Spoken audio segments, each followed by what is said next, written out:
ಎಲ್ಲರಿಗೂ ನಮಸ್ಕಾರ. ನನ್ನ ಹೆಸರು ನರಸಿಂಹ ಅಂತ ಹೇಳಿ. ನಾನು ಮಂಡ್ಯ ವಿಶ್ವವಿದ್ಯಾಲಯದಲ್ಲಿ ಅಂತಿಮ ವರ್ಷದ ವಿದ್ಯಾರ್ಥಿಯಾಗಿ ವ್ಯಾಸಂಗ ಮಾಡುತ್ತಿದ್ದೇನೆ. ಈಗ ಇತ್ತೀಚೆಗೆ ವಿ ಹೆಲ್ಪ್ ಸಂಸ್ಥೆ ಮತ್ತು ಶಿಕ್ಷಕರ ತಂಡದಿಂದ ಯುವ ಹೆಜ್ಜೆ ಕಾರ್ಯಕ್ರಮದ ಅಡಿಯಲ್ಲಿ ನಾನು ಮತ್ತು ನಮ್ಮ ಕಾಲೇಜಿನ ಯುವ ಹೆಜ್ಜೆ ತಂಡದಿಂದ ನಾಳೆ ಅಂದರೆ ಭಾನುವಾರ ಮಂಡ್ಯ ತಾಲೂಕಿನ 2 ಗ್ರಾಮದಲ್ಲಿ ನಾವು ಕಾರ್ಯಕ್ರಮವನ್ನು ಹಮ್ಮಿಕೊಂಡಿದ್ದೇವೆ.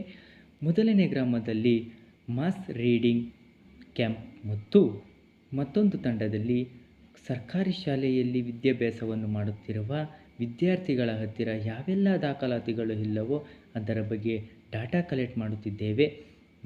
ಈ ಒಂದು ಕಾರ್ಯಕ್ರಮಕ್ಕೆ ನೀವೆಲ್ಲರೂ ಹಾರೈಸಬೇಕಾಗಿ ಹಾಗೂ ಶುಭ ಕೋರಬೇಕಾಗಿ ತಮ್ಮಲ್ಲಿ ಮನವಿ ಮಾಡಿಕೊಳ್ಳುತ್ತಿದ್ದೇನೆ.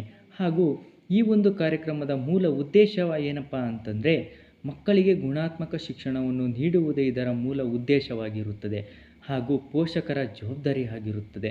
ಈ ಒಂದು ಕಾರ್ಯಕ್ರಮಗಳಿಗೆ ನೀವೆಲ್ಲರೂ ವಿದ್ಯಾರ್ಥಿಗಳು ಬಂದು ನಮಗೆ ಪ್ರೋತ್ಸಾಹಿಸಬೇಕು ಹಾಗೂ ನಮ್ಮ ಜೊತೆ ಕೈ ಜೋಡಿಸಬೇಕಾಗಿ ಕೇಳಿಕೊಳ್ಳುತ್ತಿದ್ದೇನೆ. ಮಾತನಾಡಲು ಅವಕಾಶ ಮಾಡಿಕೊಟ್ಟಂತಹ ನಿಮ್ಮೆಲ್ಲರಿಗೂ ಧನ್ಯವಾದಗಳು. ಹಾಗೂ ನಮ್ಮ ಒಂದು ಕಾರ್ಯಕ್ರಮಕ್ಕೆ ನಿಮ್ಮ ಒಂದು ಸಹಕಾರ ತುಂಬ ಮುಖ್ಯವಾಗಿರುತ್ತದೆ. ಆದ್ದರಿಂದ ಎಲ್ಲರೂ ಕೈ ಜೋಡಿಸಿ ನಮಗೆ ಈ ಒಂದು ಕಾರ್ಯಕ್ರಮಕ್ಕೆ ಯಶಸ್ವಿಯಾಗಿ ನಡೆಸಿಕೊಡಬೇಕಾಗಿ ತಮ್ಮಲ್ಲಿ ಕೇಳಿಕೊಳ್ಳುತ್ತೇನೆ.